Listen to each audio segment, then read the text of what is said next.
Hello guys, how are you and welcome back to my YouTube channel. तो आज exercise 8.1 का question number 6 है। Question number 6 कैसे है? If angle A and angle B are acute angles such that cos A is equal to cos B then show that angle A is equal to angle B. कि अगर हमारे पास angle A और angle B क्या है, acute angles है। Acute angles कौन से होते हैं? जिनकी वैल्यू 90 डिग्री से छोटी होती है। ठीक है, तो if angle A angle B are acute angles, यानी कि जिनकी वैल्यू 90 डिग्री से छोटी होगी, वो दे रखे हैं हमारे पास। Such that cos A is equal to cos B, एक कंडीशन दे रखी है, cos A is equal to cos B. Show करना है हमें इसमें एंगल ए और एंगल बी बराबर है, यानी कि हमें दो टिग्नोमेट्रिक रेशियो दे रखे हैं। दो टिग्नोमेट्रिक रेशियोज है हमारे पास अलग अलग एंगल के, एक एंगल ए का है और एक एंगल बी का है, लेकिन ये दोनों क्या है, इक्वल है। तो टिग्नोमेट्रिक रेशियो हमारे कहाँ अप्लाई होते हैं? राइट एंगल ट्राइंगल में। तो उसको देख लेते हैं हम कैसे प्रूफ करना है हमें। क्या प्रूफ करना है? एंगल ए और एंगल बी इक्वल है। तो सबसे पहले हम क्या लेते हैं, एक राइट एंगल ट्राइंगल लेते हैं। राइट एंगल ट्राइंगल लिया मैंने, ये एक राइट एंगल ट्राइंगल लेते हैं, ए बी सी।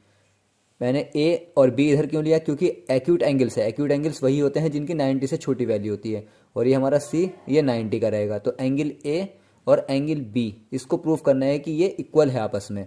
तो कैसे करेंगे? जो हमारे पास कंडीशन दे रखी है, सबसे पहले उसको नोट डाउन करते हैं। तो गिवन है हमारे पास, गिवन है क्या? Cos A is equal to cos B, यानी कि दो टिग्नोमेट्रिक रेशियो है अलग अलग एंगल के। ये एंगल ए का टिग्नोमेट्रिक रेशियो है, ये एंगल बी का है। कॉस ए इस वाले एंगल का हो गया और कॉस बी इस वाले एंगल का हो गया। तो सबसे पहले हम क्या करते हैं, in triangle A B C, तो सबसे पहले हम इस कॉस ए की वैल्यू को फाइंड आउट करते हैं। ठीक है, in triangle A B C, तो इसमें क्या करते हैं, कॉस ए की वैल्यू को फाइंड आउट करते हैं।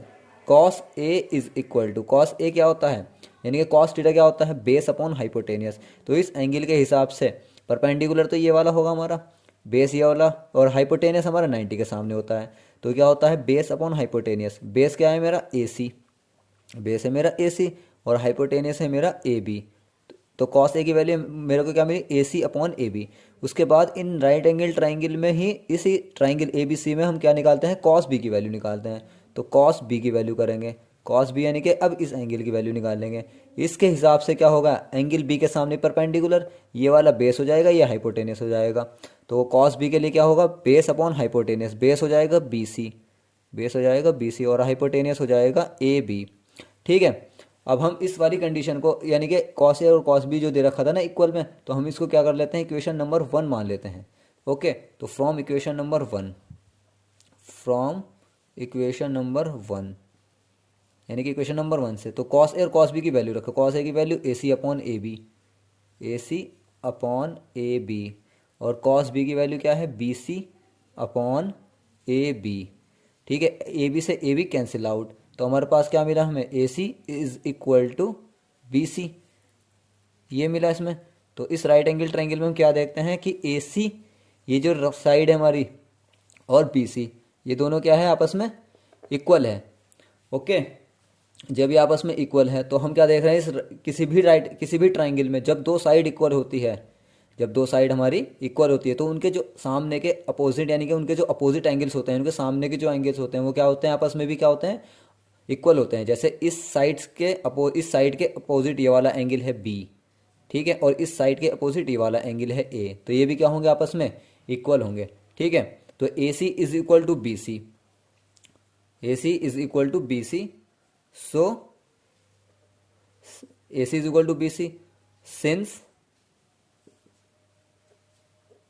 in triangle ABC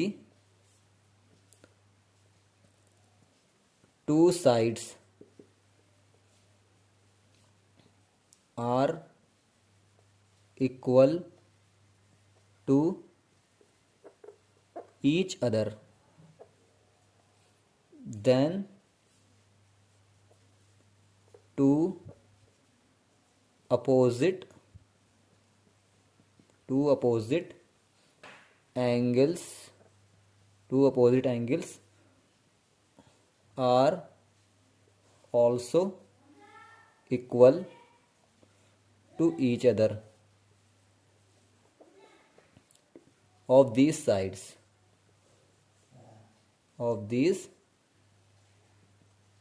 sides.